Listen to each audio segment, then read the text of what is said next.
Okay, good day mga kapakpak. Okay, for today's video. Okay, hayaan nyo ipakita ko sa inyo yung ating mga pang NDR. Ayan, mga nakapedering na sila. So, sumisilip na yung kanilang mga pakpak. Okay, last video, pinakita natin sa inyo itong mga to na mga wala pang pakpak talaga. Pero sa ngayon, ayan, sumisilip na yung kanilang mga pakpak. And tingin ko mga 2 weeks, pwede na mag-low play ang mga to. Ayan. Sanay na sila sa ground. And pagkatapos nilang mag-viewing sa baba, ay nilalagay natin dito sa ating landing board. So para masanay sila. Then sanay na rin silang pumasok sa loob. Pero sa ngayon, para hindi sila pumasok agad sa trapping, is inuna muna natin ipakainin sila para magbabad sila dito sa labas para makapag-viewing sila. Ayan. Okay, nasa sa kanila kung anong oras sila bumaba, basta ang mahalaga is masanay sila dito sa taas habang hindi pa sumusulo yung kanilang mga pakpak.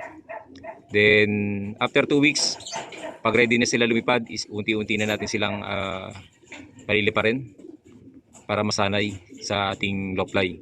Diyan na mag-uumpisa yung ating training toss.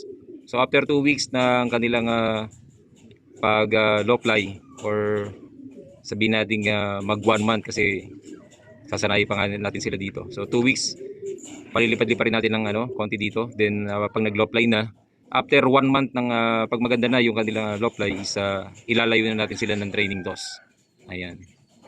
Yan yung ating mga pang NDR race. Karamihan nito ay mga anak ni Blue. So since si Blue is inilaban natin yung ating breeder, during ng kanyang training, okay, hanggang sa derby ay nakapagpunto tayo ng mga itlog niya. Ang ginawa natin is pinayaya natin lahat ng kanilang mga naging itlog.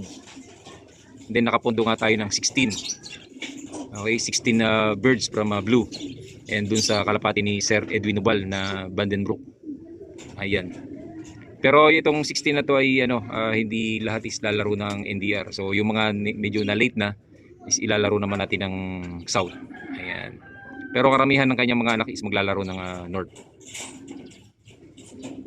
Then yung checkered na nakikita nyo, ito naman yung anak ng ating Muliman. Okay, asahan nyo na ilalaro natin yung Muliman ni Sir Emil Albaran.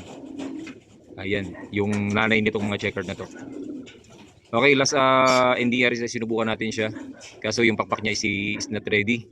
So nakapedering na siya ngayon at kasama niyang maglalaro ang kanyang yung iba niyang mga anak.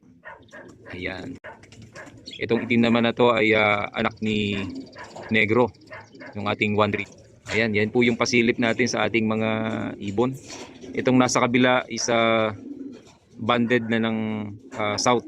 Ayan, medyo maaga tayong nakapag banded ng south. Then yung iba naman dito is yung mga naka CSWRPC. Since nanalo tayo ng singsing ng CSWRPC, then medyo na-late na yung ating suksok. So maglalaro naman sila ng gagamitin natin ng pang south. So yung ibang nakita nyo, yung orange is CSWRPC ring yan ng north. So ayun, pinagpilian na natin kung sino mga maglalaro. Then na-final na natin, iniintay na lang natin yung kanilang mga pakpak na sumuloy. Ayan, good luck po sa mga maglalaro at naglalaro ngayong summer. Ayan po yung pasilip natin sa update natin sa ating mga pang NDR race. Ayan sila. Okay, hanggang dito na lang po ang ating video, and mabuhay po kayo.